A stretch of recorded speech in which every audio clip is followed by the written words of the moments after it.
జగన్మోహన్ రెడ్డి విశాఖపట్నం వెళ్ళి సేవ్ విశాఖ అని చెప్పి ఒక ధర్నా కార్యక్రమాన్ని దిగటం చాలా బాధాకరంగా చాలా వింతగా ఉంది. విశాఖపట్నంలో భూ కబ్జాలు జరిగినాయి అని చెప్పి ధర్నా చేయటం, భూ కబ్జాలు జరిగిందని ముందు బయటికి తీసుకొచ్చిందే మేము, దాని మీద సిట్ దర్యాప్తుకి ఆదేశించింది మేము, దర్యాప్తు ప్రారంభించింది, బహిరంగ విచారణకి పిలిచింది. బహిరంగ విచారణలో ఎవరన్నా అన్యాక్రాంతమైన భూములు సంబంధించినటువంటి వ్యక్తులు ఎవరన్నా ఉంటే వాటి మీద సిట్టు కానీ బహిరంగ విచారణలో కానీ వివరాలు చెప్పచ్చు, వారు కంప్లైంట్స్ ఇవ్వచ్చు అని చెప్పి ఓపెన్గా ఇన్వైట్ చేసి ప్రభుత్వం చర్యలు తీసుకుంది. ఇంకా ఈయన పోయి అక్కడ ధర్నా చేసేదేంటి? పైగా ప్రజల్లో లేనిపోయిన అపోహలు సృష్టిస్తూ ఉన్నాడు. ఈరోజు విశాఖపట్నం ఇక అయిపోయింది, వాళ్ళకి మొత్తం అయిపోయింది. వాళ్ళ అధికారంలో ఉన్నప్పుడు హైదరాబాద్ దగ్గర నుంచి అటు చిత్తూరు జిల్లా దాకా, ఇటు శ్రీకాకుళం నుంచి తడదాకా మొత్తం దోచేశారు. ఈరోజు విశాఖపట్నం పచ్చగా ఉండటం ఇష్టం లేదు వాళ్ళకి. మనకున్నటువంటి రాష్ట్రంలో విడిపోయిన రాష్ట్రంలో విశాఖపట్నం ఇవాళ ప్రధానంగా అన్ని రంగాల్లో అభివృద్ధి చెందుతూ దేశవ్యాప్తంగా కూడా ఒక మంచి పేరు వస్తుంది ఆ నగరానికి. ఈరోజున మొట్టమొదటి ప్లేస్ వచ్చింది విశాఖపట్నానికి. హుద్హుద్ తుఫాన్ వచ్చి 2 సంవత్సరాల పైన అవుతూ ఉంది. ఈ రోజున విశాఖపట్నం, మరి అటువంటి విశాఖపట్నం మొత్తం కోలుకొని సుందరమైన నగరంగా, భారతదేశంలో ప్రధానమైన నగరాల్లో మొదటి నగరంగా ఈ రోజున అవార్డు వచ్చింది విశాఖపట్నానికి, క్లీన్ సిటీగా. అక్కడ ఉన్నటువంటి గ్రీనరీ కానీ ఈరోజు 2 సంవత్సరాల కాలంలో చంద్రబాబు నాయుడు గారి హయాంలో సర్వనాశనం, హుద్హుద్ తుఫాన్తో సర్వనాశనమైన విశాఖపట్నం ఈ రోజున భారతదేశంలో సుందరమైన నగరాల్లో, క్లీన్గా ఉండే నగరాల్లో మొట్టమొదటి నగరంగా ఎంపిక కాబడిందంటే అది యొక్క చంద్రబాబు నాయుడు గారి సామర్థ్యం వల్ల, ఆయన గొప్పతనం వల్ల ఈ రోజున విశాఖపట్నానికి ఆ పేరు వచ్చింది. విశాఖపట్నాన్ని పాడు చేయాలి, విశాఖపట్నాన్ని సేవ్ చేయటం కాదు, వీళ్ళు విశాఖపట్నాన్ని స్పాయిల్ చేయాలి అనే ఉద్దేశంతో వ్యవహరిస్తూ ఉన్నారు. విశాఖపట్నం ఇమేజ్ని దెబ్బతీయాలి. ఈ రోజున ఆంధ్రప్రదేశ్ రాష్ట్రంలో ప్రధానమైన నగరాల్లో ఎక్కడి నుంచి వచ్చినా కూడా టూరిస్టులు కానీ లేకపోతే విదేశీయులు కానీ పారిశ్రామికవేత్తలు కానీ విశాఖపట్నం వైపు చూస్తూ ఉన్నారు. వాళ్ళని రానివ్వటం ఇష్టం లేదు, చెడగొట్టాలి, ఇబ్బంది పెట్టాలి, ఈ రాష్ట్రంలో ఒక భయానక వాతావరణం సృష్టించాలనేదే జగన్మోహన్ రెడ్డి ఆలోచన. దానికోసం విశాఖపట్నంలో ఏదో జరిగిపోతుంది అన్నట్టు వెళ్ళి అక్కడ ధర్నా కూర్చున్నాడు. అక్కడ ఉన్నటువంటి ప్రజలందరూ కూడా భయభ్రాంతులకు గురి చేస్తూ ఉన్నాడు. ఎవరు చేశారు భూ కబ్జాలు? విశాఖపట్నంలో భూములకి అసలు కబ్జాలకు మొదలుపెట్టిందే రాజశేఖర రెడ్డి హయాంలో. అనేక రకాల కబ్జాలు జరిగినాయి ఆ రోజున. వీళ్ళ బంధువుల దగ్గర నుంచి, కడపలో రాజారెడ్డి దగ్గర నుంచి, రాజశేఖర రెడ్డి దగ్గర నుంచి ఇడుపులపాయలో ఎస్టేట్ భూములు ఎక్కడే? అసైన్ ల్యాండ్స్, దళితులు గిరిజనులకు సంబంధించిన అసైన్ ల్యాండ్స్ కొన్ని దశాబ్దాలు వాళ్ళ ఆక్రమణలో పెట్టుకొని హైకోర్టు మొట్టికాయలు వేస్తే కానీ వాటిలో కొంత భాగం తిరిగి ఇచ్చినటువంటి పరిస్థితి. అదేవిధంగా ఈ రోజున ఎక్కడెందుకు గుంటూరు జిల్లాలో సరస్వతి భూముల పరిస్థితి ఏంటి? సరస్వతి భూములు, రైతులకు సంబంధించినటువంటి భూములు, వారి భూముల్లోకి వాడు వెళ్తూ ఉంటే రైతులు గోండాలతో దాడి చేయించి చంపడానికి ప్రయత్నం చేసి కేసులు పెట్టించుకున్నటువంటి వ్యక్తి జగన్మోహన్ రెడ్డి కాదా? అనిల్, వాళ్ళ బావ అనిల్, మధురవాడలో భూములు కానీ రిషికొండలో భూములు కానీ అతని పాత్ర ఉంది. అక్కడ ఉన్నటువంటి బయ్యారం లీజులు 1,20,000 ఎకరాలు ఆ రోజున దోచేయటానికి కంకణం కట్టుకొని రాజశేఖర రెడ్డి మరి వాళ్ళకి ఒత్తాసు పలికి రాసిచ్చినటువంటి పరిస్థితి మనం చూసాం. ఆ రోజున అదే బయ్యారం లీజులు రద్దు చేయడానికి ఇదే ఈ రోజున జగన్మోహన్ రెడ్డితో జత కలిసినటువంటి సిపిఐ సిపిఎం పార్టీలు ఏవైతే ఉన్నాయో బయ్యారం మీద ఏ స్థాయిలో ఉద్యమం చేసామో మనం అందరం కలిసి అనేది ఒకసారి గుర్తు చేసుకోవాలి. వాళ్ళకు ఉన్నటువంటి విలువ పోగొట్టుకుంటా ఉన్నారు. ఇటువంటి కబ్జాకోరు ఒక అవినీతి కేసుల్లో 12 కేసుల్లో అవినీతి ఆరోపణలతో ఛార్జ్ షీట్లు ఎదుర్కొంటున్నటువంటి వ్యక్తి సరసన కూర్చొని భూ కబ్జాలకు సంబంధించి ధర్నా అని చెప్పి అతనితో పాటు వీళ్ళు ఆయన సరసన కూర్చోవటం అనేది చాలా బాధాకరంగా ఉంది, సిగ్గుమాలిన చర్యగా నేను మాట్లాడుతూ ఉన్నా. ఈరోజు జగన్మోహన్ రెడ్డి మాట్లాడితే లోకేష్ బాబు జపం చేస్తూ ఉన్నాడు. ఎందుకంత భయపడతా ఉన్నాడు?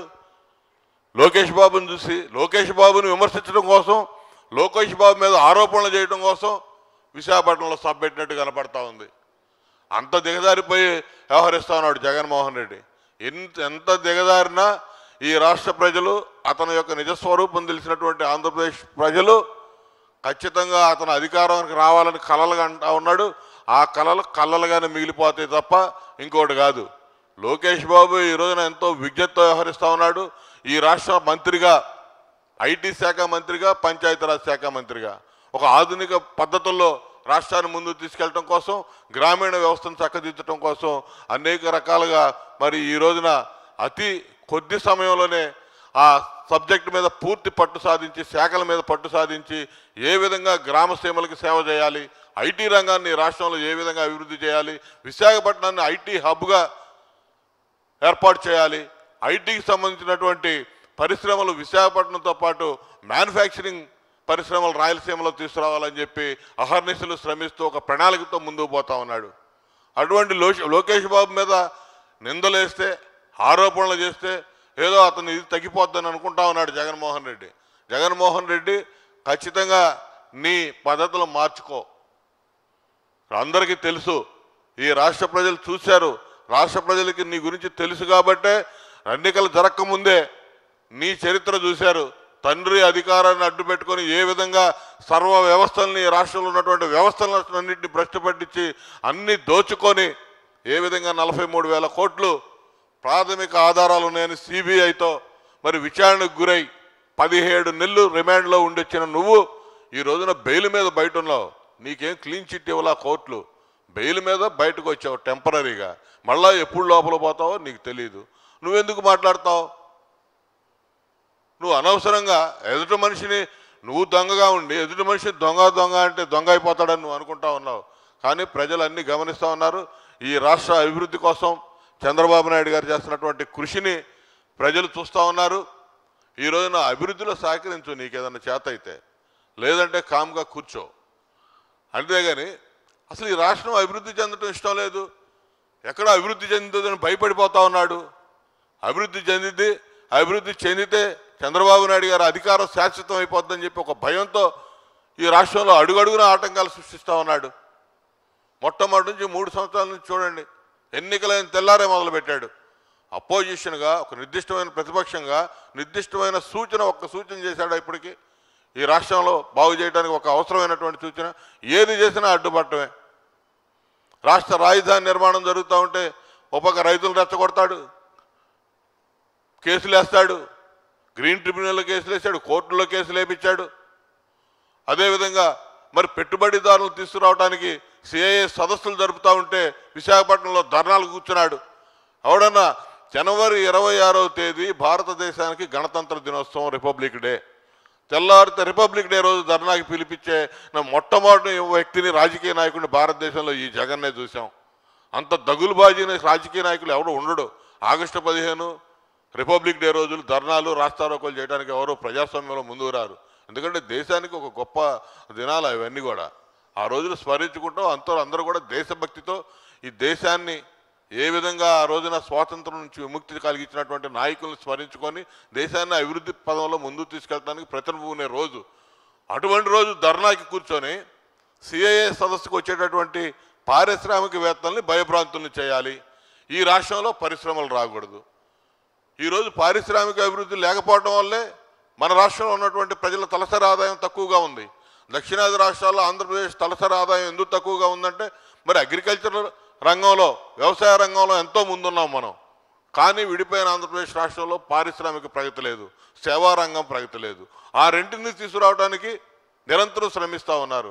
అహోరాత్రులు దాని మీద ఆలోచన చేసి కష్టపడి ఏ విధంగా పారిశ్రామిక ప్రగతి సాధించాలని చెప్పి మరి దేశ విదేశాల నుంచి పారిశ్రామికవేత్తలు తీసుకొచ్చి ఈ రాష్ట్రంలో పెట్టుబడులు పెట్టించి ఇక్కడ ఉన్నటువంటి నిరుద్యోగ యువతకి ఉద్యోగాలు, ఉపాధి కల్పించడానికి అనేక రకాలుగా శ్రమిస్తున్నటువంటి చంద్రబాబు నాయుడిని, మరి ఆ పరిశ్రమలు రావటం ఇష్టం లేనటువంటి జగన్మోహన్ రెడ్డి వచ్చేటటువంటి వ్యక్తుల్ని భయభ్రాంతులను చేయడానికి ఈ కార్యక్రమాలన్నీ చేస్తూ ఉన్నాడు.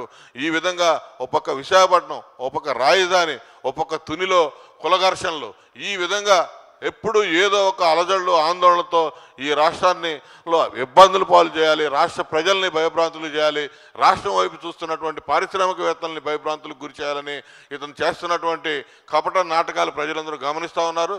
ఇదే విధంగా వ్యవహరిస్తే ఖచ్చితంగా తెలుగుదేశం పార్టీ కార్యకర్తలే కాదు ప్రజలు కూడా ఇతను చెప్పుతో కొట్టే రోజులు దగ్గరలో ఉన్నాయి, జాగ్రత్త అని చెప్పి నేను హెచ్చరిస్తా ఉన్నాను.